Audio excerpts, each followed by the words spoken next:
Bonjour. Le club Ararat TV Radio Dialogue.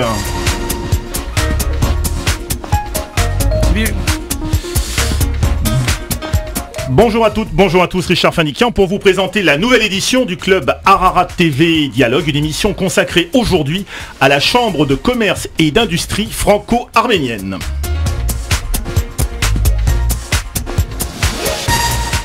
Le siège de la Chambre de commerce et d'industrie franco-arménienne se trouve non pas à Paris, comme la plupart des autres chambres de commerce, mais bien à Marseille, où la communauté arménienne représente près de 10% de la population intramuros de la deuxième ville de France. Nous avons le plaisir d'accueillir aujourd'hui le président fraîchement élu de la Chambre de commerce et d'industrie franco-arménienne, monsieur Bernard Olassian. Bernard Olassian, bonjour. Merci, bonjour cher ami. Notre second invité gère une entreprise de nettoyage industriel dans le centre-ville de Marseille, rue Beauvau exactement, l'entreprise Sud Omnium Service. Nous recevons avec joie le vice-président de la Chambre de commerce et d'industrie franco-arménienne, Bernard Atemian. Bonjour. Bonjour chers amis. Notre troisième invité est entre autres le président de l'amicale des anciens combattants et résistants français d'origine arménienne. Il est pourtant très jeune et grâce à Dieu, il n'a pas fait la guerre. Il est aussi chef d'entreprise dans le BTP. C'est l'ancien président de la Chambre de commerce et d'industrie franco-arménienne, Simon Azilazian. Bonjour. Bonjour Richard. Enfin, un quatrième et dernier invité, c'est celui qui a pour mission de développer la Chambre de commerce à travers tout le territoire français. Vaste programme dont nous parlerons dans un instant. Il est également consultant et c'est aussi l'un des administrateurs de Ararat TV. Eric Narcissian, bonjour. Bien, bonjour Richard et bonjour à tous. Et avec nous également en cabine pour l'instant, elle nous rejoindra autour de la table dans quelques minutes, Knar, la chroniqueuse de l'Union Générale des étudiants franco-arméniens, qui résumera à sa façon la situation économique de la République d'Arménie en nous communiquant quelques indicateurs de l'économie arménienne. Mais plantons tout de suite le décor, si vous le voulez bien. La Chambre de commerce et d'industrie franco-arménienne a pour but de promouvoir les relations économiques entre la France et l'Arménie et de servir de plateforme afin de favoriser les échanges entre leurs entreprises. Bernard Olassian, présentez-nous rapidement l'historique de cette Chambre de commerce dont vous êtes depuis quelques semaines le nouveau président. Cher ami, c'est une chambre donc nationale qui a été créée en 1996 par Ernest Seferian. Oui. Donc, comme vous l'avez signalé, cette chambre nationale est un peu atypique puisqu'elle a son siège à Marseille et non pas à Paris. C'est la seule d'ailleurs. Tout à fait. Elle comprend un nombre important de chefs d'entreprise sur l'ensemble, bien entendu, de l'Hexagone, avec des antennes à Paris, Nice, en Corse, et notre ami qui est à côté de moi sera chargé, bien entendu, de développer encore plus. Je dois rappeler aussi qu'elle est membre des chambres bilatérales UCAB et que dernièrement, c'est une très bonne nouvelle pour nous, elle est membre des chambres internationales de commerce mondial. Alors Simon Azilazian, vous avez déjà été président de cette chambre de commerce et d'industrie franco-arménienne. Qu'est-ce qui a été le plus facile, maintenant vous pouvez regarder dans le rétroviseur, qu'est-ce qui a été le plus facile pour vous à gérer et où avez-vous rencontré les plus grandes difficultés dans la gestion de cette chambre? J'ai eu l'honneur de présider la chambre de commerce effectivement franco-arménienne pendant 2 années.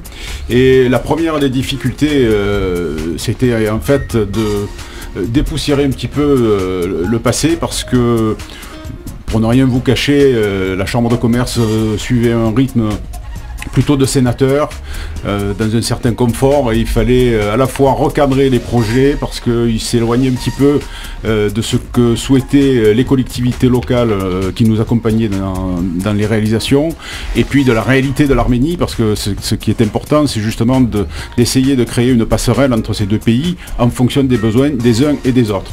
Donc ça, c'est la première difficulté. La deuxième réponse à la question que vous me posez, c'est simplement que autour de ces projets, une équipe formidable, enthousiaste, qui n'hésitait pas à travailler, à transpirer et à faire des allers-retours sur l'Arménie pour que justement ces entreprises puissent se retrouver et essayer de mettre en place un réseau d'affaires solide.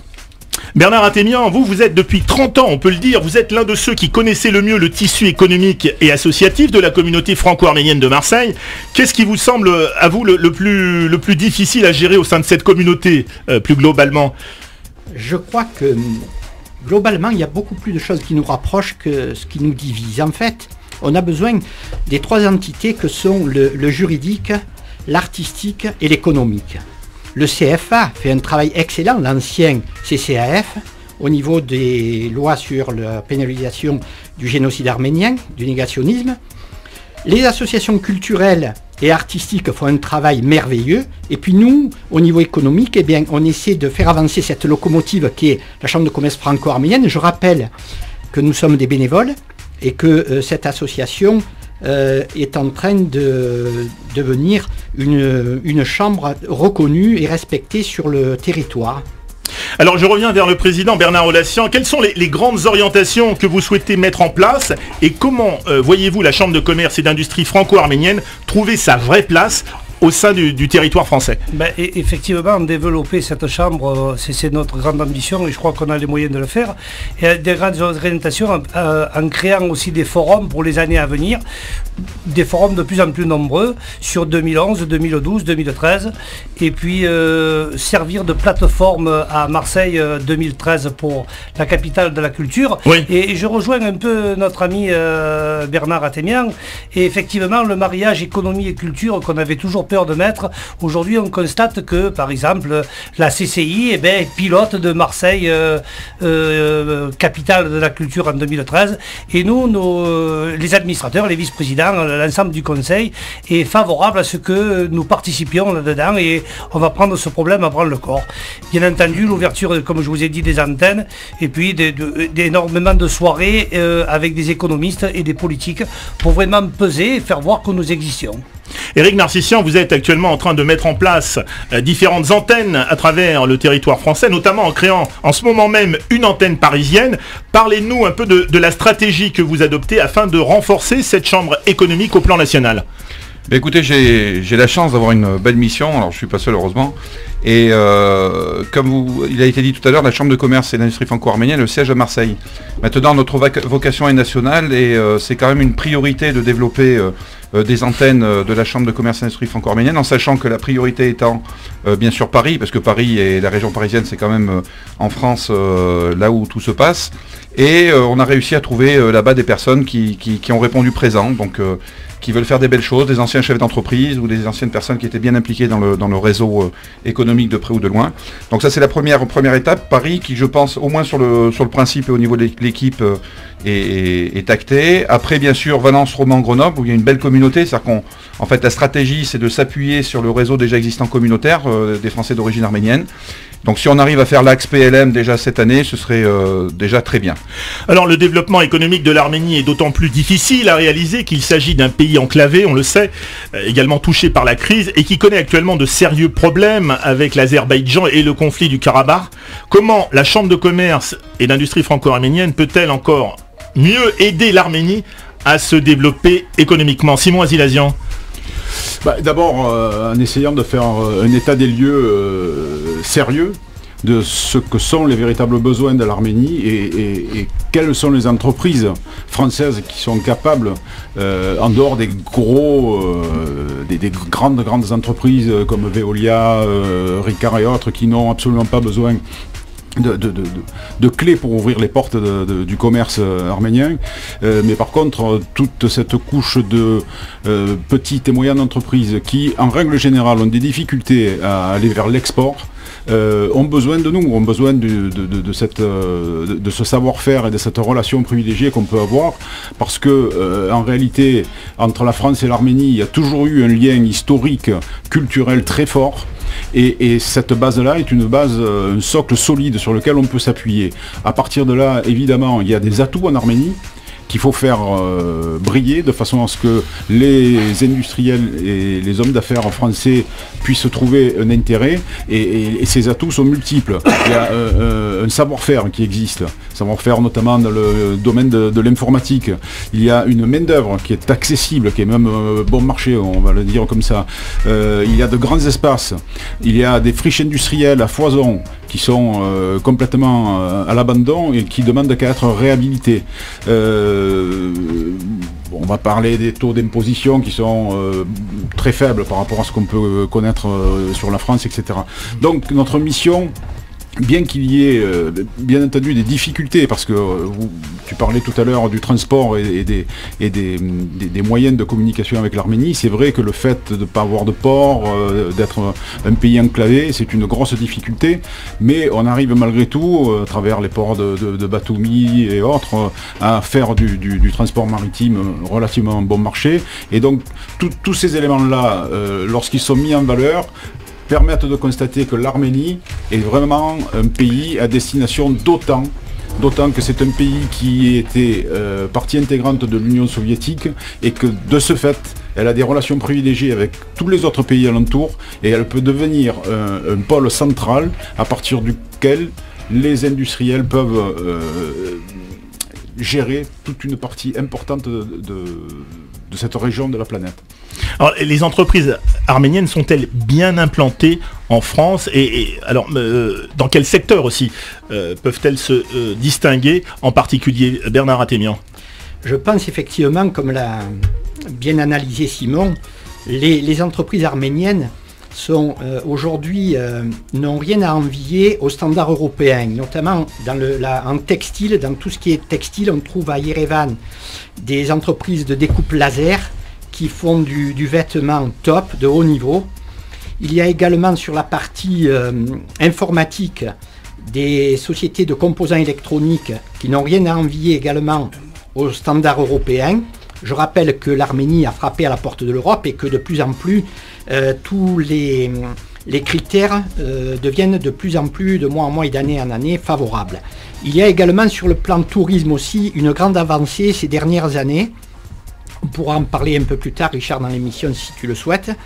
Et je dois dire que sur les grands secteurs qu'on vient d'évoquer, que sont le textile, le tourisme, l'informatique, aujourd'hui je suis très confiant, car cette jeune république qui cette année fête 20 ans est composée de jeunes dynamiques, de jeunes étudiants de haut niveau, aussi bien dans les universités qu'à Polytechnique, et où on se déchire de partout pour récupérer cette matière grise et faire avancer le problème économique.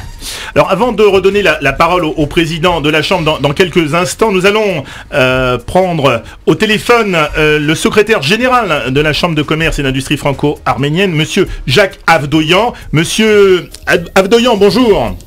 Bonjour à tous. Alors, Jacques Avdoyan, vous êtes secrétaire donc général de la Chambre de commerce et aussi l'un des membres fondateurs de cette Chambre. Même question que celle que nous avons posée à Simon Azilazian il y a un instant. Comment la Chambre peut-elle aider encore mieux l'Arménie à se développer économiquement?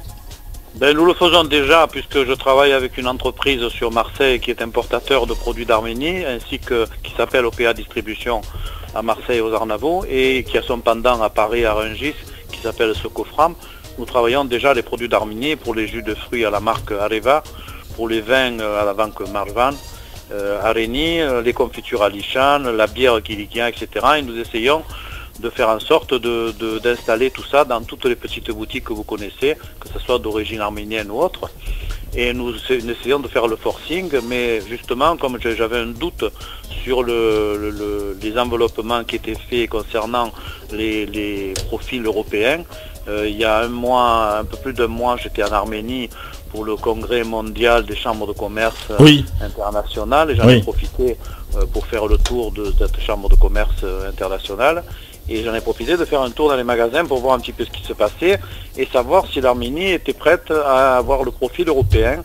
Et visiblement, j'ai visité des petites boutiques, justement pas les grands supermarchés qui n'ont pas mais très moyens, mais plutôt les petites pour voir quel genre de produits il y avait dans les magasins.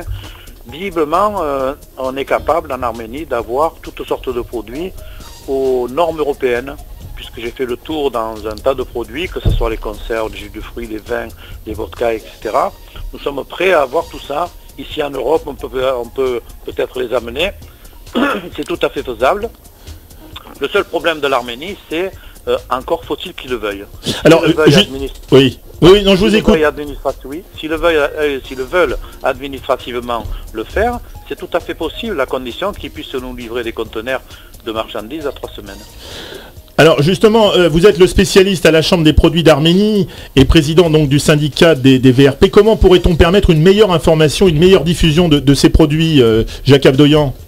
Mais la première idée qui m'était venue, c'est d'aller voir sur place, lorsque je suis allé il y a 6 semaines, pour voir exactement si on était capable d'avoir, comme je disais tout à l'heure, ces normes européennes. Oui. Et visiblement, sur place, c'est tout à fait possible, parce qu'on ne peut pas demander à la grande distribution, puisque moi je travaille plutôt avec la grande distribution sur la région PACA, de travailler ce genre de produits. Si nous n'arrivons pas à avoir les produits, ou si avoir de la marchandise, à 3 semaines, nous la recevons que 3 mois après.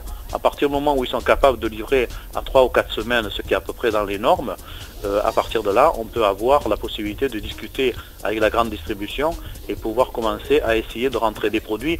Ce que nous avons déjà fait, parce qu'il y a certains centres Leclerc de la région qui ont déjà des feuilles de vigne en bocaux qui sont installées dans les rayons, et nous testons un peu pour voir ce qui va se passer au niveau de la qualité produit et surtout au niveau des prix, puisque pour nous, dans la grande distribution, quel que soit le produit, il y a 3 critères de base, c'est la qualité, le prix et le marketing. Merci monsieur le secrétaire général de la Chambre économique arménienne d'être intervenu dans cette émission. À très bientôt. Merci à vous et bon après-midi à tous. Bernard Olassian. Oui, je voudrais ajouter un mot.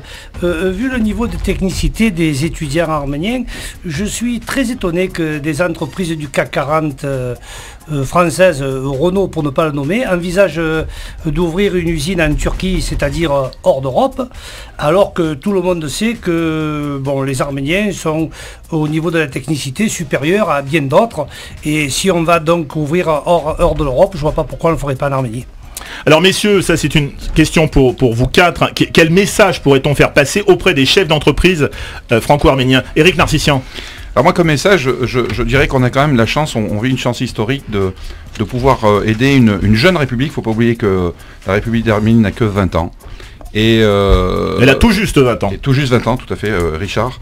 Et je pense que quelque part, on a comme une sorte de devoir d'aider cette jeune république, en sachant que la diaspora est aussi une force, dans la mesure où on se met en adéquation bien sûr avec les besoins locaux. Donc le message, pour aller vite, au niveau des chefs d'entreprise franco-arméniens, c'est d'essayer de voir ce qui est possible, de nous contacter, de voir dans quelle mesure ils peuvent aussi bien sûr faire du business, parce que on est une chambre de commerce, hein, même si nous en tant qu'administrateurs c'est bénévole, mais les aider à essayer de voir ce qu'il est possible de faire, et une réciprocité, et je dirais aussi en parallèle, en profiter aussi dans une logique réseau entre nous, de développer des courants d'affaires qui peuvent aider l'Arménie.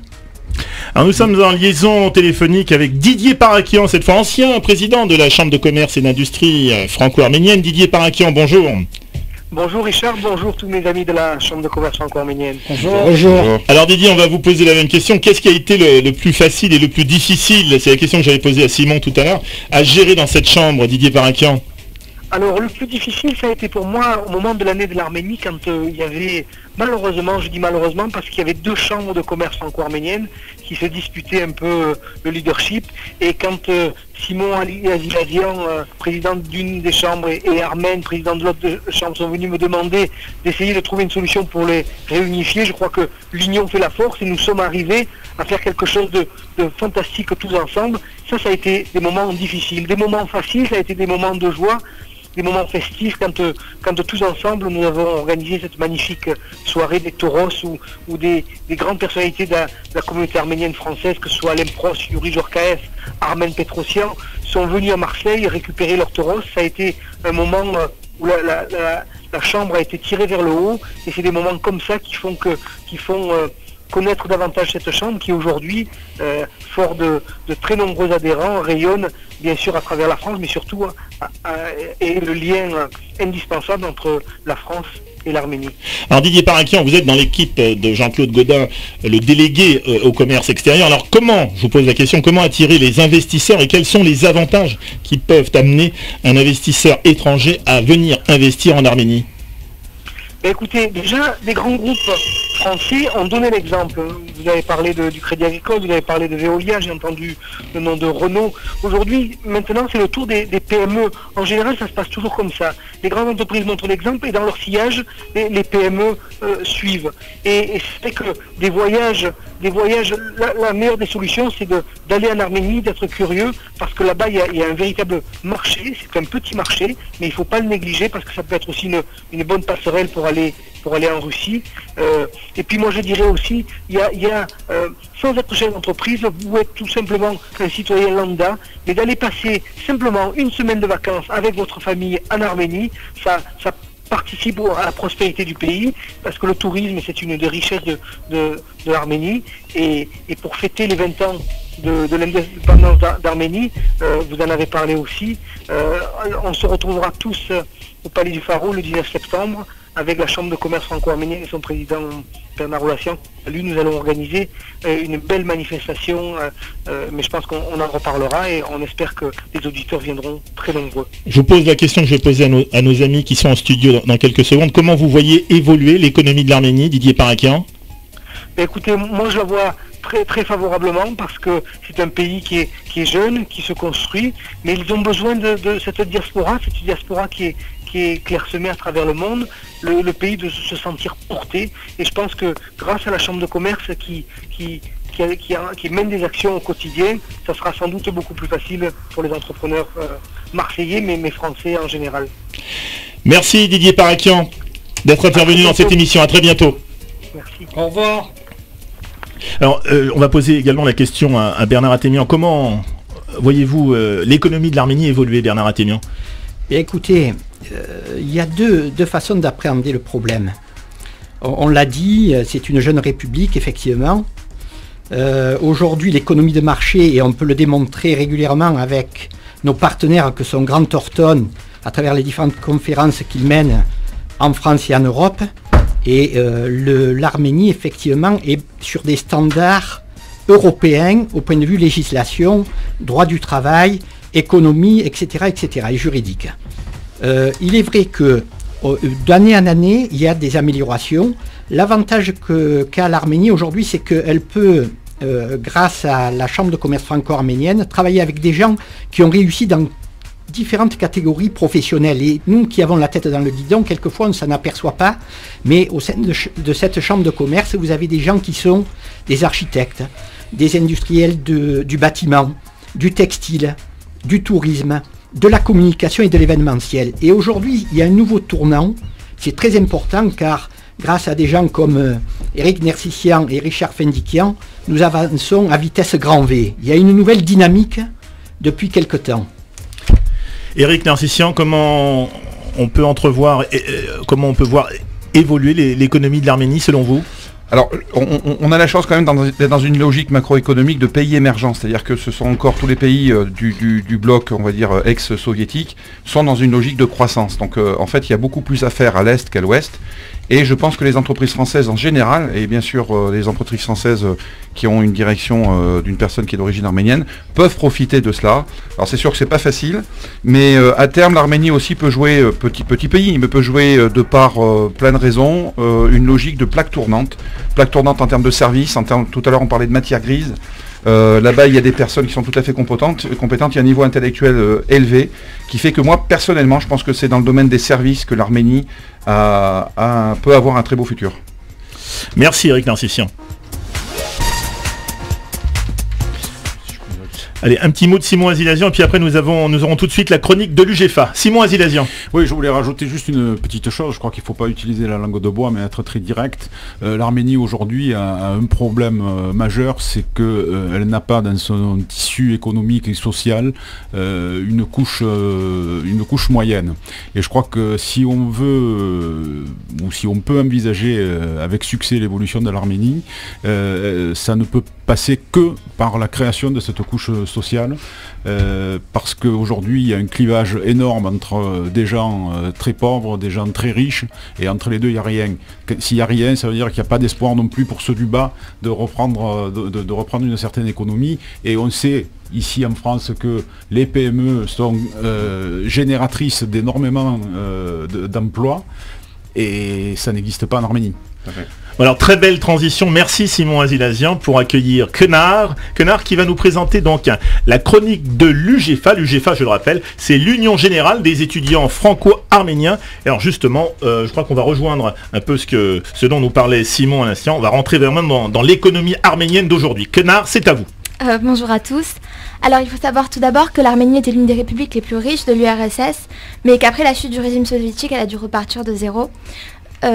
Déjà, la situation, le relief et la situation climatologique, c'est-à-dire que l'Arménie, les 3/4 du pays sont à plus de 1000 mètres d'altitude, que le climat est sec l'hiver et assez rude, sec l'été, et assez rude l'hiver, ce qui handicape très fortement l'agriculture, une agriculture très peu productive et en attente d'une modernisation très profonde. En ce qui concerne l'industrie, elle a été privatisée dans les premières années de l'indépendance du fait d'une forte corruption.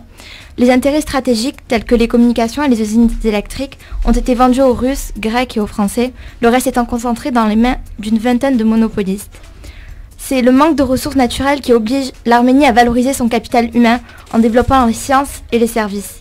Malgré la forte croissance du secteur des services, due en grande partie au développement du tourisme, la forte corruption qui règne encore en Arménie et la tendance monopolistique handicapent fortement le développement économique.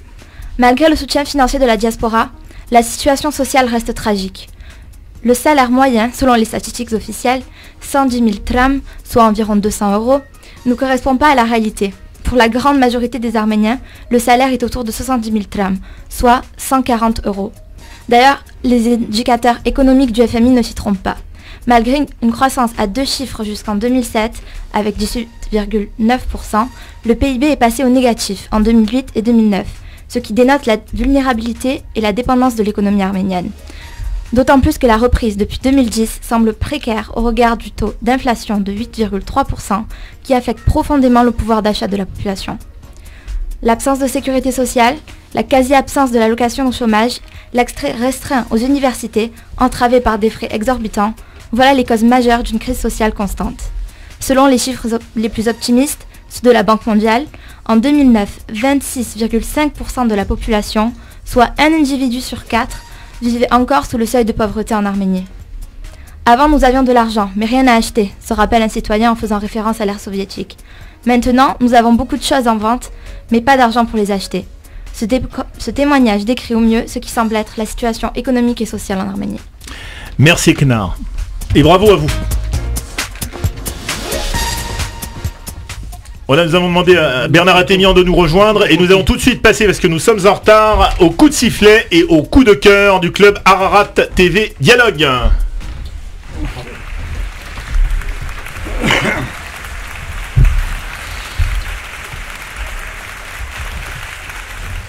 Voilà, j'invite notre ami Bernard Athémian à nous rejoindre. Alors, coup de sifflet, coup de cœur, il faut aller très vite. Je crois qu'il reste 2 minutes. Bernard Relation, le coup de cœur. Alors, le coup de cœur et le coup de sifflet pour les derniers événements de l'actualité. On va en un mot. Hein. En un mot, moi, c'est le coup de cœur, c'est mon conseil d'administration. Parce que de la CCIFA, voilà. Parce que humaniste, déterminé, jeune, et la valeur n'atteint pas le nombre des années, des jeunes qui sont là et qui nous servent énormément. Ce que j'ai détesté, bon, je ne vais pas vous surprendre, c'est le résultat du génocide au Sénat, malgré les efforts de tous. Mais sachez que les Arméniens sont des gens qui n'abandonnent pas facilement et nous faisons notre adage, qui combat n'est pas sûr de gagner et qui ne combat pas est sûr de perdre. Bon, un coup de sifflet très vite en un mot. Un autre coup de sifflet? Non, un seul, c'est bon. Éric Narcissian, coup de cœur, coup de sifflet, en un mot. Alors rapidement, le coup de sifflet, c'est ce qui s'est passé la semaine dernière. Donc rapidement, il y a l'UNESCO qui avait organisé une exposition des Rashcars et pour des raisons de pression internationale, on a enlevé le lieu des Rashcars. Je trouve ça complètement scandaleux. C'est comme si on enlevait le lieu d'une église catholique de par le monde. Donc ça, je trouve ça scandaleux. Et le coup de cœur un petit peu à l'égal d'un peu de l'ambiance et de tout à l'heure la jeune fille, Knar, pardon. C'est un peu le mouvement des jeunes qui s'indignent parce que je crois aussi qu'on est en train de passer un monde, et notamment économique, à des jeunes qui n'est pas forcément, je dirais, idéal. Et ils commencent à s'indigner. Je pense que c'est une bonne chose. C'est une bonne chose de ne pas tout accepter. Merci Éric. Bernard Attémian. Alors le coup de cœur, si vous voulez bien, c'est le 26 avril dernier, Bertrand Delanoë à la mairie de Paris recevait le maire d'Erevan, Karen Karapétian, et ce fut un moment fort.